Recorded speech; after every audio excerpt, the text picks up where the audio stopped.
نحمده ونصلي على رسوله الكريم اما بعد فاعوذ بالله من الشيطان الرجيم بسم الله الرحمن الرحيم رب اشرح لي صدري ويسر لي امري واحلل عقدة من لساني يفقهوا قولي يا ايها الناس قد جاءكم موعظة من ربكم وشفاء لما في الصدور وَهُدًى وَرَحْمَةٌ لِّلْمُؤْمِنِينَ قُلْ بِفَضْلِ اللَّهِ وَبِرَحْمَتِهِ فَبِذَلِكَ فَلْيَفْرَحُوا هُوَ خَيْرٌ مِّمَّا يَجْمَعُونَ صدق اللہ العظیم۔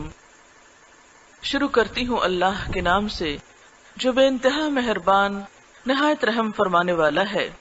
اے لوگو، تم سب کے پاس تمہارے رب کی طرف سے ایک نصیحت آ چکی ہے اور سینوں کی بیماریوں کے لیے شفا اور ہدایت اور مومنوں کے لیے رحمت۔ آپ کہہ دیجئے کہ اللہ کے فضل اور اس کی رحمت پر انہیں چاہیے کہ خوش ہو جائیں، وہ ان سب چیزوں سے بہتر ہے جسے لوگ جمع کر رہے ہیں۔ سورۃ یونس کی اس وقت میں نے آپ کے سامنے آیت نمبر 57 اور 58 پڑھی ہے۔ اللہ سبحانہ و تعالی تمام انسانوں سے مخاطب ہیں جو اس کی اپنی مخلوق ہے۔ اس نے انسان کو جب دنیا میں بھیجا تو انسان کی صرف مادی ضروریات ہی کا خیال نہیں رکھا۔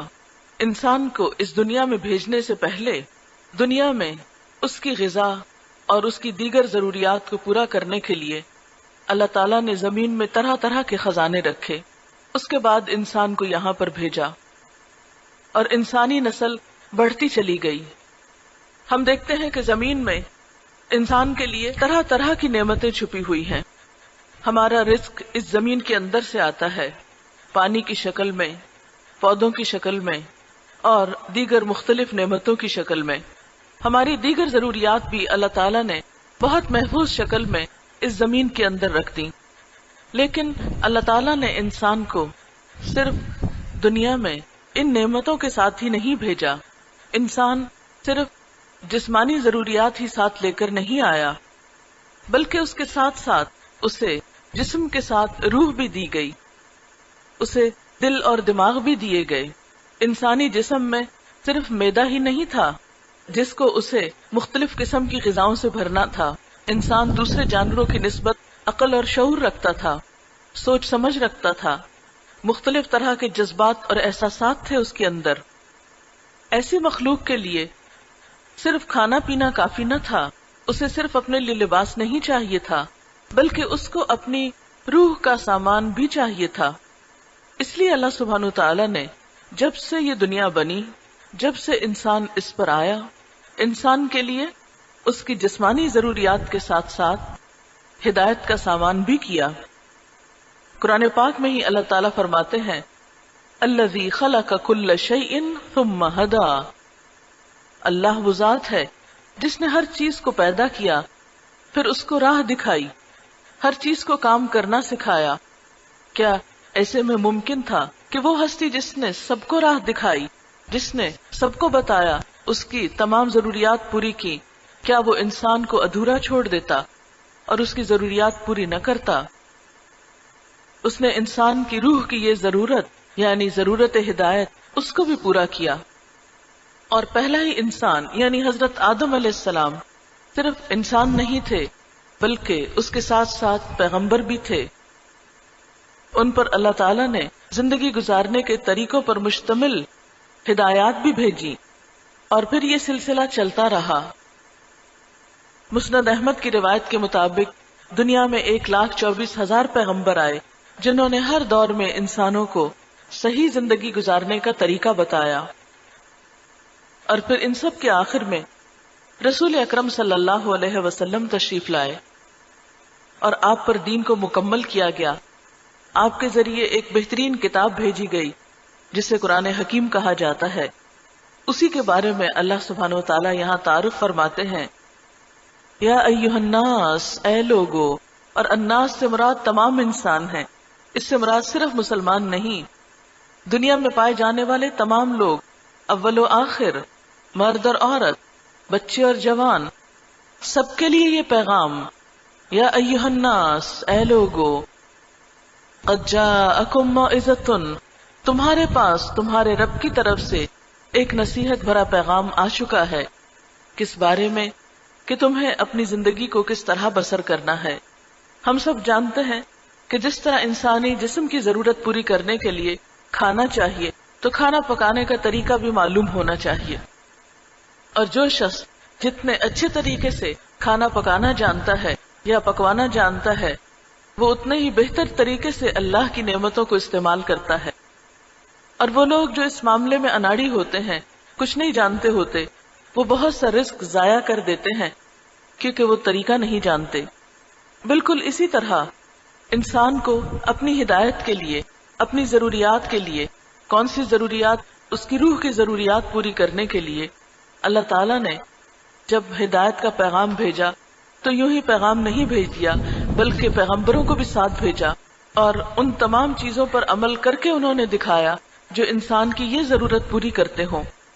آپ جانتے ہیں کہ دنیا میں عموماً یہ تصور ہے یا عموماً یہ سمجھا جاتا ہے کہ شاید انسان کے پاس اگر دنیاوی مال و دولت زیادہ ہو تو وہ زیادہ خوش ہو سکتا ہے، لیکن حال ہی میں ایک سروے ہوا ہے جس میں دنیا کے مختلف ممالک کے لوگوں کو اس نمبر پہ رکھا گیا۔ ایک تحقیق ہوئی لندن اسکول آف اکنامکس کے تحت، جس میں یہ جائزہ لیا گیا مختلف دنیا کے انسانوں کا کہ دنیا کے کون سے لوگ جو ہیں وہ زیادہ خوش ہیں اور کون سے لوگ کم خوش ہیں۔ تو آپ کے لیے حیرت ہوگی کہ برطانیہ کا نمبر 39 تھا، برطانیہ کے لوگوں کا خوشی کے اعتبار سے۔ ہندوستان کا نمبر 5واں تھا، اور آپ کو حیرت ہوگی کہ دنیا میں سب سے زیادہ خوش رہنے والے لوگ بنگلہ دیش کے لوگ تھے، جو عموماً سب سے غریب ملک سمجھا جاتا ہے۔ تو اس سے پتہ چلتا ہے کہ انسان کی خوشیوں کا انحصار دولت پر نہیں۔ ضروری نہیں کہ جس کے پاس مال زیادہ ہو وہ خوش بھی زیادہ ہو۔ پھر اگر مال ہی خوشیوں کا سبب نہیں تو پھر وہ کیا چیز ہے جس کی وجہ سے انسان خوش رہ سکتا ہے؟ خوشیوں کی بنیاد اور بہت سی چیزیں ہیں، جس میں خاص طور پر انسان کی روحانی ضروریات کا پورا ہونا۔ جب ہم خوش ہوتے ہیں تو ایسا نہیں کہ ہمارے ہاتھ خوش ہو رہے ہوتے ہیں یا ہمارے پاؤں خوش ہو رہے ہوتے ہیں یا ہمارا سر خوش ہو رہا ہوتا ہے، وہ ہمارا دل اور روح خوش ہوتی ہے۔ اس لیے دل اور روح کی خوشی کس چیز میں ہے؟ جب تک ہم اس کے بارے میں نہیں جانتے، جب تک اس کو نہیں پہچانتے، اس وقت تک ہم خوش نہیں رہ سکتے۔ خوشیوں کی حقیقی ضرورت اللہ کی کتاب پوری کرتی ہے۔ قرآن پاک میں روح کے لیے یعنی وحی کے لیے بھی لفظ روح آیا ہے۔ انسان کے جسم کے اندر جو روح ہے اس کے لیے بھی لفظ روح آیا ہے۔ ایک اور موقع پر قرآن کے لیے وحی الہی کے لیے بھی لفظ روح آیا ہے۔ گویا دوسرے معنوں میں انسان کی روح کی خوشی اس روح کے اندر ہے۔ اسی لیے فرمایا یا ایھا الناس، اے لوگو، قد جاءکم موعظۃ من ربکم، تمہارے پاس تمہارے رب کی طرف سے ایک نصیحت آ چکی ہے، وشفاء لما فی الصدور، اور جو کچھ سینوں میں ہے اس کے لیے شفا۔ اور سینے میں کیا ہوتا ہے؟ دل، اور دل ہی انسان کا مختلف خواہشات اور مختلف احساسات اور جذبات کا منبع یا مصدر ہوتا ہے یا سورس ہوتا ہے۔ آپ کا دل خوش ہوتا ہے تو ساری دنیا آپ کو خوش نظر آتی ہے، اور اگر آپ کا دل غمگین ہے تو ہر چیز میں آپ کو ایک اداسی کی کیفیت محسوس ہوگی۔ لہذا اس قرآن کو دلوں کی بیماریوں کے لیے ایک نعمت بتایا گیا۔ ایک اور جگہ پر اللہ تعالیٰ فرماتے ہیں وَنُنَزِّلُ مِنَ الْقُرْآنِ مَا هُوَ شِفَاءٌ وَرَحْمَةٌ، ہم قرآن میں سے وہ چیزیں اتارتے ہیں کہ جو شفا اور رحمت کا سبب ہے۔ یعنی قرآن انسانوں کے لیے دراصل ایک شفا ہے، پیغام صحت ہے، اور آپ جانتے ہیں کہ جسمانی صحت کا بھی انحصار انسان کے دل کی صحت پر ہوتا ہے۔ اگر دل بیمار ہو تو جسم بیمار ہو جاتا ہے، اگر دل صحیح طور پر کام نہ کرے تو باقی اعضاء بھی صحیح طور پر کام نہیں کر سکتے۔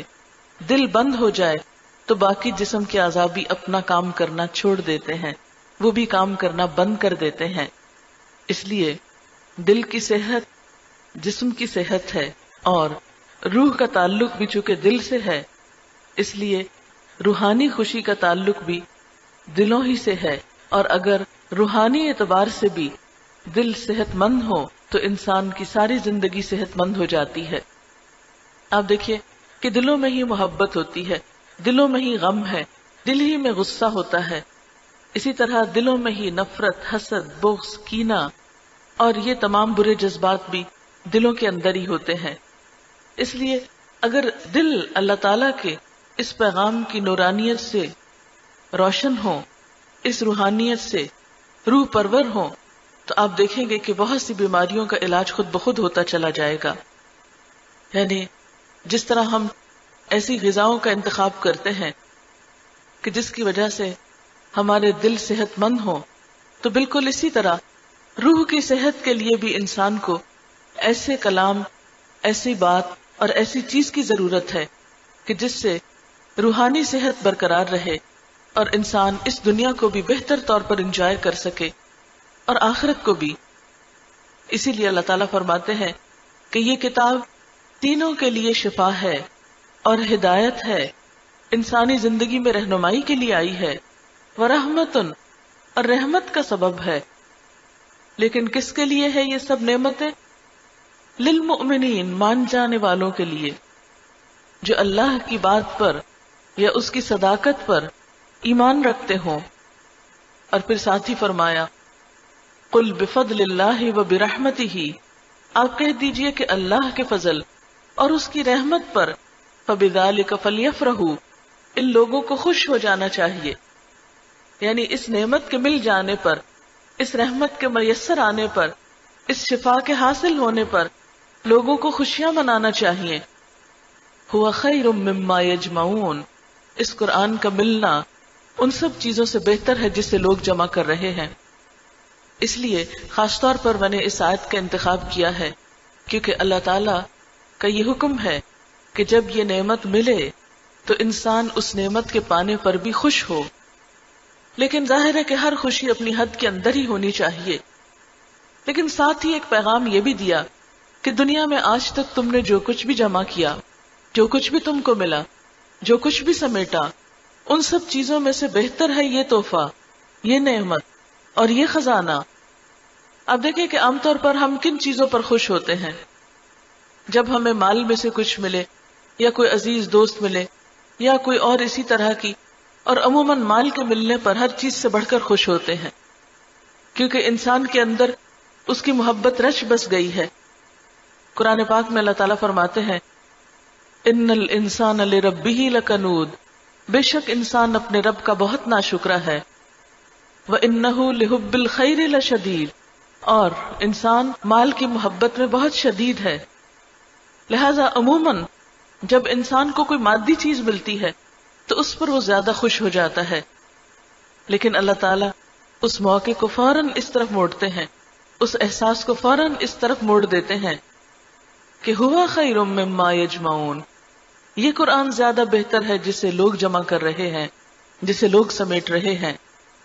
اللہ تعالیٰ اس کو ایک اور جگہ بابرکت کتاب بھی فرماتے ہیں، کتاب انزلناہ الیک مبارک، یہ ایک ایسی کتاب ہے جسے ہم نے آپ کی طرف اتارا ہے، بہت برکت والی ہے۔ کیوں اتارا ہے؟ لیدبروا آیاتی، تاکہ لوگ اس کی آیات میں غور و فکر کریں۔ یعنی یہ کتاب اس لیے نہیں آئی کہ اس کے ساتھ ہماری زبانی کلامی عقیدت ہو یا ہم اس کو ایک طرف رکھ دیں بہت بلند، نہیں، فرمایا یہ اس لیے اتاری گئی ہے کہ لوگ اس کی آیات میں غور و فکر کریں۔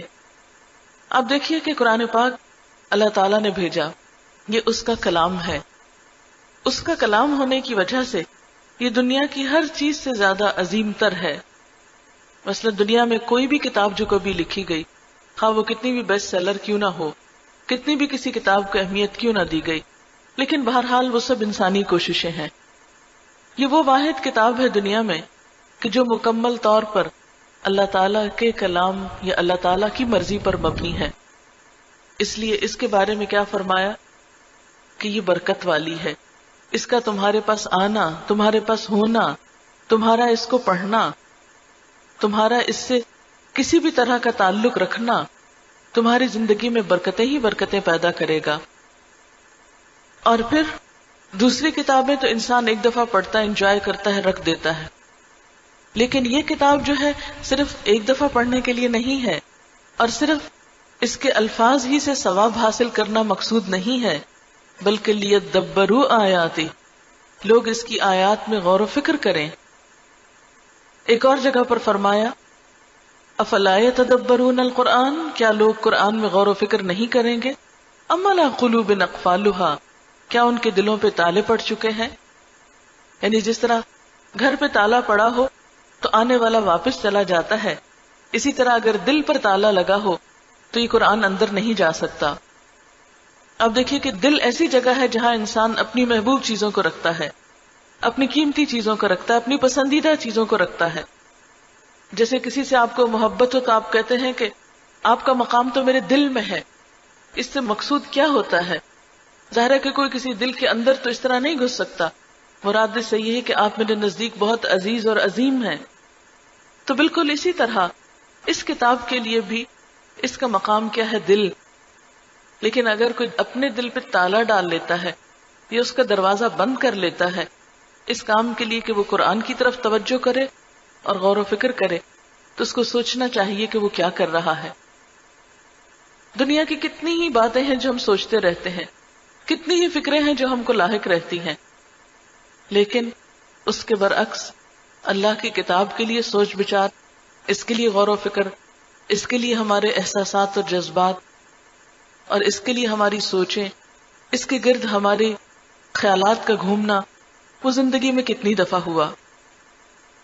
آپ صبح سے شام تک کے اپنی سوچوں کا جائزہ لیں کہ کتنی مختلف چیزوں کے بارے میں ہم سوچتے رہتے ہیں، لیکن دن کا وہ کتنا حصہ ہے یا کون سا حصہ ہے جب ہماری یادوں میں، ہمارے خیالوں میں، ہماری سوچوں میں اللہ کی یہ کتاب ہو اور ہم تنہا بیٹھ کر اس کے بارے میں غور کر رہے ہوں کہ اللہ تعالیٰ نے اپنی کتاب میں یہ فرمایا ہے اور اس کا ہماری عملی زندگی سے کیا تعلق ہے۔ کیونکہ قرآن ایسی کتاب نہیں جو محض ایک فلسفے کی کتاب ہو یا چند خیالات یا کوئی شاعری ہو یا اچھی گفتگو کا مجموعہ ہو، ایسا نہیں۔ یہ تو زندگی کے ایک ایک مرحلے پر ایک ایک بات کے بارے میں بہترین رہنمائی عطا کرتی ہے۔ آپ روز قرآن پڑھیے، روز آپ کو یہ محسوس ہوگا کہ جیسے اس نے آپ کے دل کی بات جان لی، جیسے اس نے آپ کے اندر کو جانچ لیا، کیونکہ قرآن وہ چیزیں ہمارے اوپر کھول دیتا ہے ہماری کہ جو خود ہم سے مخفی ہوتی ہیں، کیونکہ یہ اللہ کا کلام ہے، یہ ایک سچی کتاب ہے۔ اور پھر ہم دیکھتے ہیں کہ اس کی سچائی کو صرف قرآن نے خود ہی واضح نہیں کیا، جیسے کہ سورۃ البقرہ کی پہلی آیت میں آتا ہے ذالک الکتاب لا ریب فیہ، یہ کتاب جس میں کوئی شک نہیں، دنیا کی واحد کتاب ہے جو اس بات کا دعویٰ کرتی ہے کہ اس کتاب میں کوئی شک نہیں۔ آپ کوئی بھی اور کتاب پڑھ لیں، لیکن کسی کتاب کا لکھنے والا یہ دعویٰ کر ہی نہیں سکتا کہ میں نے جو کچھ لکھا ہے اس میں کوئی شک نہیں، اور میں نے جو کچھ لکھا ہے وہ الٹیمیٹ ایک ٹروتھ ہے یا ایک فائنل بات ہے۔ وہ ہمیشہ آنے والوں کے لیے ایک میدان چھوڑ دیتا ہے۔ لیکن قرآن آخری کتاب تھی اللہ تعالیٰ کی، اور اس نے خود چیلنج کیا۔ ارشاد باری تعالیٰ ہے قُلْ إِنِ اجْتَمَعَتِ الْإِنسُ وَالْجِنُّ عَلَىٰ أَن يَأْتُوا بِمِثْلِ هَٰذَا الْقُرْآنِ لَا يَأْتُونَ بِمِثْلِهِ وَلَوْ كَانَ بَعْضُهُمْ لِبَعْضٍ ظَهِيرًا۔ آپ کہہ دیجئے کہ اگر انسان اور جن سب مل کر اس قرآن جیسی کوئی چیز لانے کی کوشش کریں تو نہ لا سکیں گے، چاہے وہ سب ایک دوسرے کے مددگار ہی کیوں نہ ہو جائیں۔ یعنی یہ ایک ایسی کتاب ہے کہ پوری دنیا کے لوگ بھی مل جائیں، اور نہ صرف انسان بلکہ ان کے ساتھ جنات بھی اکٹھے ہو جائیں، سارے دماغ ایک جگہ جمع ہو جائیں، لیکن ایسی کتاب نہیں بنا سکتے۔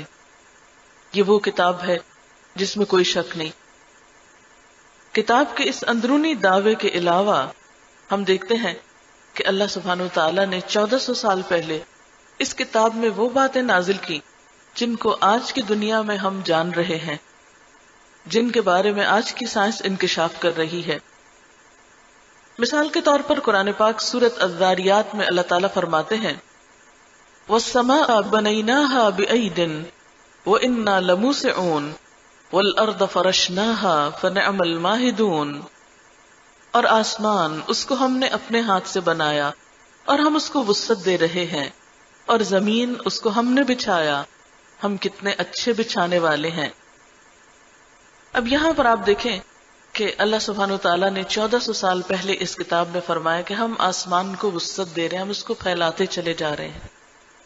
لیکن آج یہ پتا چلا کہ ہاں واقعی کائنات وسعت پذیر ہے. 2 سال پہلے مجھے نیو یارک کے ایک اسپیس میوزیم میں جانے کا اتفاق ہوا، تو وہاں پر اس تھیری کو انہوں نے ایک غبارے کے ساتھ واضح کیا ہوا تھا، اور اس میں یہ تھا کہ ایک غبارے کے اوپر آپ نقطے لگائیں اور پھر اس کے اندر ہوا بھرنا شروع کر دیں، تو شروع میں وہ نقطے جو ہیں وہ قریب قریب ہوں گے، لیکن جو ہی اس کے اندر ہوا جائے گی تو وہ نقطے پھیلتے چلے جائیں گے، اور جتنا زیادہ ان کا پھیلاؤ ہوگا اتنے ہی وہ نقطے ایک دوسرے سے دور ہو جائیں گے. تو یہ منظر میں نے پہلی دفعہ دیکھا، اور اس میں باقاعدہ اس کو پھلا کے اور وہ دکھایا جا رہا تھا کہ کائنات اس طرح پھیلتی چلی جا رہی ہے اور گیلیکسیز ایک دوسرے سے اس طرح دور ہوتی چلی جا رہی ہیں. لیکن 1400 سال پہلے حضور صلی اللہ علیہ وسلم کو تو کسی نے نہیں بتایا تھا. اگر یہ کتاب آپ نے خود لکھی ہوتی تو آپ یہ بات کبھی بھی نہ لکھ سکتے، لیکن چونکہ اللہ کی کتاب ہے جس نے پوری کائنات کو بنایا، جس نے یہ آسمان بنائے، جس نے یہ زمین بنائی، اسی نے یہ کتاب بھیجی، اس لیے یہ کتاب سچی ہے کہ وہ باتیں جو آج ہم کو معلوم ہو رہی ہیں، مثلا ہم دیکھتے ہیں کہ ایڈون ہبل نے بہت بڑی دوربین کے ذریعے یہ بات 1929 کے بعد دریافت کی کہ ستارے اور کہکشائیں نہ صرف یہ کہ ہم سے دور ہو رہے ہیں بلکہ ایک دوسرے سے بھی دور ہو رہے ہیں. تو اس سے یہ نتیجہ اخذ کیا جا سکتا ہے کہ یہ کائنات مسلسل پھیل رہی ہے. 1400 سال پہلے کسی سائنسدان کو، کسی عالم کو، کسی فلسفی کو، کسی شخص کو، کسی اسکالر کو یہ بات پتا نہیں تھی، کیونکہ کوئی ذریعہ ہی نہیں تھا جاننے کا کہ واقعی یہ آسمان کے ستارے دور ہو رہے ہیں، ہم سے دور ہو رہے ہیں یا آپس میں دور ہو رہے ہیں. کسی کے پاس کوئی بھی پیمانہ نہیں تھا یہ بات جاننے کا. لیکن آج 1400 سال بعد یہ بات پتا چلی، اور قرآن 1400 سال پہلے کہتا ہے وَالسَّمَاءَ بَنَيْنَاهَا بِأَيْدٍ وَإِنَّا لَمُوسِعُونَ، اور آسمان کو ہم نے اپنے ہاتھوں سے بنایا اور ہم اس کو وسعت دے رہے ہیں، ہم اس کو پھیلا رہے ہیں. یعنی صرف بنا ہی نہیں دیا بلکہ یہ پھیلتا چلا جا رہا ہے. اور اس کا پھیلاؤ کس طرح ہے؟ یہ اسی طرح ہے جیسے یہ رسی ہو، اور آپ نے دیکھا ہوگا کہ بعض اوقات رسی کو ایک لکڑی کے اوپر یوں بل دے دیے جاتے ہیں. اب یوں سمجھے کہ یہ گیلیکسیز اور مختلف چیزیں جو ہیں یہ اسی طرح آپس میں لپٹی ہوئی تھی، جیسے قرآن پاک میں ایک اور جگہ پر آتا ہے، اور پھر ہم نے ان کو کھول دیا. تو اب جب یہ کھلتا ہے تو کیا ہوتا ہے کہ جیسے رسی کے بل کھلتے چلے جاتے ہیں تو چیز پھیلتی چلی جاتی ہے. اور آپ اگر شیپ اپنے ذہن میں لائیں گیلیکسیز کی تو آپ دیکھیں گے کہ اس کے اندر بھی یوں ہی رسی کی طرح جیسے بل کھلے ہوئے ہوں، اس طرح ایک دوسرے سے لہریں جدا ہو رہی ہوتی ہیں، اور پھر وہی کھلتے چلے جا رہے ہیں، کھلتے چلے جا رہے ہیں. اور یہ نظریہ جو ہے قرآن پاک میں 1400 سال پہلے بیان کیا گیا. پھر اسی طرح آپ دیکھیں کہ ایک اور آیت میں اللہ تعالیٰ فرماتے ہیں وَهُوَ الَّذِي خَلَقَ اللَّيْلَ وَالنَّهَارَ، وہ اللہ وہ ذات ہے جس نے رات اور دن کو بنایا، وَالشَّمْسَ وَالْقَمَرَ، سورج اور چاند کو بنایا، كُلٌّ فِي فَلَكٍ يَسْبَحُونَ، سارے کے سارے اپنے مدار میں تیر رہے ہیں. اب آپ دیکھیے کہ 1400 سال پہلے کے انسان کو یہ بات پتہ نہ تھی. رات اور دن کا جہاں ذکر ہے وہاں سورج اور چاند کا ذکر ہے. پھر فرمائے کلن فی فلک یسبحون، یہ سورج اور چاند جو ہیں یہ اپنے اپنے آربٹ کے اندر، اپنے اپنے دائرے کے اندر گھوم رہے ہیں. اور صرف گھومنے کا لفظ نہیں فرمایا بلکہ تیرنے کا فرمایا. کائنات کی جو فضا ہے اس میں سیارے اسی طرح گھوم رہے ہیں جیسے سمندر کے اوپر کوئی کشتی تیر رہی ہو. یعنی اتنی اسموتھ ہے ان کی رفتار، جس طرح پانی کی سطح کے اوپر ایک جہاز چل رہا ہوتا ہے اور وہ یوں لگتا ہے جیسے پھسلتا چلا جا رہا ہو. اور یہ سب جانتے ہیں کہ اجرام فلکی جو ہیں یا ستارے اور سیارے جو ہیں یہ دائروں کی شکل میں سفر کرتے ہیں. یعنی ان کی جو رفتار ہے وہ سیدھی نہیں ہے بلکہ وہ گول گھومتے ہیں. 1400 سال پہلے کے انسان کو نہیں پتا تھا کہ سورج بھی گھوم رہا ہے یا زمین بھی گھوم رہی ہے. ایک عرصے تک یہ نظریہ رہا کہ سورج جو ہے وہ چلتا ہے اور زمین اپنی جگہ پر ساکت ہے. پھر یہ ہوا کہ نہیں، سورج ٹھہرا ہوا اور زمین گھوم رہی ہے. لیکن قرآن نے کیا بتایا؟ دونوں ہی گھوم رہے ہیں. اور لیٹسٹ تھیری کیا ہے کہ ہاں دونوں ہی گھوم رہے ہیں. قرآن پاک کی سورت یاسین میں آپ نے پڑھا ہوگا وَالشَّمْسُ تَجْرِي لِمُسْتَقَرٍّ لَهَا ذَلِكَ تَقْدِيرُ الْعَزِيزِ الْعَلِيمِ. اور سورج چل رہا ہے، دوڑ رہا ہے اپنے ایک ٹھکانے کی طرف. ذَلِكَ تَقْدِيرُ الْعَزِيزِ الْعَلِيمِ. یہ اندازہ اس ہستی کا ہے جو بہت زبردست ہے، بہت علم والی ہے. یعنی اللہ تعالیٰ نے اس کے لیے منزل مقرر کی اور اس کے اندر سب کچھ گھوم رہا ہے. پھر اسی طرح ہم دیکھتے ہیں کہ چاند بھی گھومتا ہے. نہ صرف یہ کہ زمین اور سورج، بلکہ چاند اور ستارے. ہم سب جانتے ہیں کہ ہماری زمین جو ہے وہ ایک گیلیکسی کے اندر ہے. وہ گیلیکسی جو ہے وہ بھی گھوم رہی ہے. پھر اس گیلیکسی کے اندر ہمارا جو سولر سسٹم ہے اس کا سینٹر جو ہے سورج ہے، اور اس کے ارد گرد زمین اور بہت سے اور سیارے گھوم رہے ہیں. یعنی ہماری زمین سورج کے گرد بھی گھوم رہی ہے. پھر سورج ہم سب کو لے کے اپنی گیلیکسی کے مدار کے آس پاس گھوم رہا ہے. تو اس سے آپ اندازہ کر سکتے ہیں کہ 1400 سال پہلے کا انسان تو نہیں جانتا تھا یہ سب کچھ، لیکن قرآن نے یہ ذکر کیا. لہذا کوئی یہ نہیں کہہ سکتا کہ یہ کتاب کسی انسان کی لکھی ہوئی ہے، کیونکہ انسانوں کے پاس تو یہ علم ہو ہی نہیں سکتا تھا اس وقت. پھر اسی طرح قرآن پاک میں ایک اور بات کی گئی کہ ہر چیز کو پانی سے بنایا گیا. زندگی کا مدار پانی پر ہے. سورۃ الانبیاء کی آیت نمبر 30 میں اللہ سبحانہ و تعالیٰ فرماتے ہیں وَجَعَلْنَا مِنَ الْمَاءِ كُلَّ شَيْءٍ حَيٍّ. ہم نے پانی سے ہر زندہ چیز کو پیدا کیا. افلا یؤمنون. کیا وہ ایمان نہیں لائیں گے؟ کیا وہ مانیں گے نہیں؟ یعنی ہر زندہ چیز اس کے اندر پانی ہے. اور ہم سب جانتے ہیں کہ پانی کے بغیر کوئی جاندار زندہ نہیں رہ سکتا. پانی کے بغیر کوئی جاندار بڑھ نہیں سکتا. انسان کے اندر بھی جو سیل ہے، سیل سب سے چھوٹی اکائی ہے جسم کے اندر، اور ہم سب جانتے ہیں کہ سیل میں سائٹوپلازم جو ہے وہ 80% پانی پر مشتمل ہوتا ہے. یعنی ایک سیل کے اندر بھی 80% پانی ہے. اور اسی طرح انسانی جسم کا ایک بڑا حصہ جو ہے وہ پانی پر مشتمل ہے. اور اگر جسم سے پانی ختم ہو جائے تو زندگی باقی نہیں رہتی. پودے ختم ہو جاتے ہیں. جانوروں کو اگر پانی نہ ملے تو وہ مر جاتے ہیں. تو اس سے کیا پتہ چلتا ہے؟ زندگی کی بنیاد پانی پر ہے. اور یہ بات بھی 1400 سال پہلے قرآن پاک میں بتائی گئی. ایک اور جگہ پر اللہ سبحانہ وتعالیٰ بہت دلچسپ انداز سے کہتے ہیں اولم یر الذین کفروا. کیا وہ لوگ جو انکار کرتے ہیں انہوں نے دیکھا نہیں ہے ان الارض والسماء کانتا رتقا، کہ زمین اور آسمان باہم جڑے ہوئے تھے. ففتقناہما، تو ہم نے ان کو جدا کیا. اور اس میں خاص طور پر کہا گیا کہ جو لوگ مانتے نہیں، یعنی اللہ کو نہیں مانتے، اس کے دین کو نہیں مانتے، اس کے اس پیغام کو نہیں مانتے، کیا وہ لوگ اپنی آنکھوں سے اب نہیں دیکھ رہے یہ سب کچھ، کہ یہ سب پہلے ایک تھا، پھر اللہ نے اس کو الگ الگ کیا. اب بگ بینگ کی تھیری میں کیا ہے آپ سب نے پڑھی ہوگی، آپ سب جانتے ہیں. لیکن 1400 سال پہلے تو یہ باتیں موجود نہ تھیں. اللہ سبحانہ و تعالیٰ خود فرماتے ہیں افلا یتدبرون القرآن. کیا یہ لوگ قرآن میں غور و فکر نہ کریں گے؟ وَلَوْ كَانَ مِنْ عِنْدِ غَيْرِ اللَّهِ، اگر یہ کتاب اللہ کے سوا کسی اور کی طرف سے ہوتی، لَوَجَدُوا فِيهِ اخْتِلَافًا كَثِيرًا، تو وہ اس میں بہت بڑا اختلاف پاتے.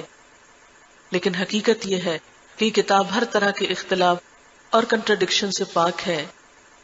لیکن ہمارے پاس کس لیے آئی ہے؟ صرف جن بوت بگانے کے لیے نہیں، صرف برکتیں حاصل کرنے کے لیے نہیں، صرف تعویذ بنانے کے لیے نہیں، صرف گلے میں تعویذ کی شکل میں لٹکانے کے لیے یا گھر میں آیت الکرسی لکھ کے لٹکانے کے لیے نہیں. یہ کتاب تو ہدایت اور رہنمائی کے لیے آئی ہے. اللہ سبحانہ وتعالیٰ فرماتے ہیں وَأَنزَلْنَا إِلَيْكَ الذِّكْرَ، ہم نے آپ کی طرف یہ ذکر نازل کیا. لِتُبَيِّنَ لِلنَّاسِ مَا نُزِّلَ إِلَيْهِمْ، تاکہ آپ لوگوں کو بیان کریں کہ ان کی طرف اتارا کیا گیا ہے. یعنی یہ تو کھول کھول کے بتانے کے لیے آیا ہے، بند کر کے غلاف میں لپیٹ کے رکھنے کے لیے نہیں آیا. اور اس کے بارے میں یہ بھی فرمایا کہ یہ اتنی عظیم کتاب ہے کہ لو انزلنا هذا القرآن على جبل لرأيته خاشعا متصدعا من خشية اللہ، اگر ہم اس قرآن کو کسی پہاڑ پہ اتارتے تو تم دیکھتے کہ وہ اللہ کے خوف سے پھٹ جاتا اور جھک جاتا. لیکن ہم لوگ اس کتاب کو رکھتے ہوئے نہ ہمارے دل نرم ہوتے ہیں اور نہ ہمارے اپنے مزاج میں کوئی جھکاؤ آتا ہے. کیوں؟ اس لیے کہ یہ کتاب ہماری زندگی سے الگ ہے اور ہم اس کو چھوڑ کر اپنی مرضی کی زندگی بسر کر رہے ہیں. یہی وجہ ہے کہ آج ہمارے اندر بے حسی بھی ہے، دلوں کی سختی بھی ہے اور انسانوں کے باہم ایک دوسرے کی ناقدری بھی ہے. کیا وجہ ہے کہ صحابہ کرام ایک دوسرے پہ جان دینے والے تھے، ایک دوسرے سے محبت کرنے والے تھے، لیکن آج ہم مسلمانوں کے اندر باہم عداوتیں ہیں، نفرتیں ہیں، ایسے ایسے اختلافات ہیں کہ دو بھائی بھی اکٹھے بیٹھنے کو تیار نہیں، ایک خاندان کے لوگ آپس میں جڑنے کو تیار نہیں. کہاں یہ کہ ایک قوم اور ایک برادری اور ایک ملک اور ایک امت مسلمہ میں آپس میں کوئی وحدت ہو جائے. لیکن یاد رکھیے کہ ان تمام مسائل اور ان تمام دکھوں کا حل اسی کتاب کے اندر ہے، کیونکہ یہ کتاب اپنے اندر تمام انسانیت کے لیے عدل و انصاف کا پیغام رکھتی ہے، تمام انسانوں کو ان کے حقوق دیتی ہے. اسی لیے جو شخص اس کو تھام لیتا ہے اس کے لیے یقیناً عزت ہے. اللہ سبحانہ وتعالیٰ فرماتے ہیں یرفع اللہ الذین آمنوا منکم والذین اوتوا العلم درجات، اللہ تم میں سے ایمان والوں کو بلندی عطا کرتا ہے اور جو علم دیے گئے ان کے درجات تو اور بلند ہیں. پھر اسی طرح آپ صلی اللہ علیہ وسلم نے فرمایا خیرکم من تعلم القرآن وعلمہ، تم میں بہترین ہیں وہ لوگ جو قرآن کو سیکھیں اور اس کو سکھائیں. گویا مسلمان ہونے کی حیثیت سے ہماری ذمہ داری بنتی ہے کہ یا تو ہم اس کے سیکھنے والے ہوں یا اگر سیکھ چکے ہوں تو سکھانے والے ہوں. کیونکہ علامہ اقبال نے خوب کہا تھا کہ گر تو خواہی مسلمان زیستن نیس ممکن جز بقرآن زیستن، اگر تم مسلمان بن کے جینا چاہتے ہو تو ممکن نہیں کہ قرآن کے بغیر پھر حقیقی معنوں میں مسلمان بن سکو. ہم مسلمان کیوں ہیں؟ اس لیے کہ مسلمان گھرانے میں پیدا ہو گئے. اگر ہم واقعی اس اپنی روح کے ساتھ مسلمان بننا چاہتے ہیں جو ہمارے لیے مطلوب ہے اور ہمارے لیے پسندیدہ ہے، تو یہ اسی وقت ہو سکتا ہے کہ ہم اس کتاب کی طرف رجوع کریں. اور اگر ہم اس سے منہ موڑیں گے تو پھر قرآن پاک کی یہ آیت وَقَدْ آتَيْنَاكَ مِن لَّدُنَّا ذِكْرًا، ہم نے اپنے پاس سے آپ کو یہ ذکر عطا کیا ہے. من اعرض عنہ، جس نے اس سے اعراض کیا، فإنه يحمل يوم القیامة وزرا، تو وہ قیامت کے دن اپنے اوپر بوجھ اٹھائے ہوئے ہوگا. خالدین فیہا، اس میں ہمیشہ رہے گا. وساء لهم يوم القیامة حملا، اور قیامت کے دن وہ بوجھ کتنا تکلیف دہ ہوگا، کتنا برا ہوگا. پھر اسی طرح قرآن پاک کی ایک اور آیت میں آتا ہے من اعرض عن ذکری، جو میرے اس ذکر سے منہ موڑے گا، فإن له معیشة ضنکا، اس کے لیے میں زندگی تنگ کر دوں گا. ونحشره یوم القیامة اعما، اور ہم اسے قیامت کے دن اندھا اٹھائیں گے. وہ کہے گا یا رب لم حشرتنی اعما، اے رب تو نے مجھے اندھا کیوں اٹھایا؟ تو اللہ تعالیٰ فرمائیں گے قال کذالک اتتک آیاتنا، کہ ہماری آیات تیرے پاس آئی تھی، فنسیتہا، تم نے ان کو بھلا دیا. وکذالک اليوم تنسا، اسی طرح آج تم بھلائے جاتے ہو. تو اللہ نہ کرے کہ ہم ان لوگوں میں ہوں جنہوں نے قرآن کو بھلا دیا ہو. اور بھولنے میں کیا چیز آتی ہے؟ سرے سے اس کا نہ پڑھنا، یا پڑھ کر اس کو چھوڑ دینا، یا پڑھ کر بھلا دینا، یا اس کے ساتھ کوئی تعلق نہ رکھنا. یعنی کسی چیز کو بھلانے کا مطلب کیا ہے؟ کہ اس کی کبھی یاد ہی نہ آئے، اس کی کوئی اہمیت ہی نہ ہو. ہم اپنے گھر کی کن چیزوں کو بھولے ہوئے ہوتے ہیں؟ اپنی ذاتی چیزوں میں سے کس کس چیز کو بھولے ہوئے ہوتے ہیں؟ انہی چیزوں کو جن کی ہمارے نزدیک کوئی اہمیت نہیں ہوتی. جس چیز کو ہم اہمیت دیتے ہیں اس کو بھول نہیں سکتے. تو اللہ تعالیٰ سے دعا ہے کہ اللہ تعالیٰ ہمیں اس کتاب کا حق ادا کرنے کی توفیق عطا فرمائے. وآخر دعوانا ان الحمد للہ رب العالمین. سبحان اللہ وبحمدہ عدد خلقہ ورضا نفسہ وزنۃ عرشہ ومداد کلماتہ. سبحان اللہ العظیم.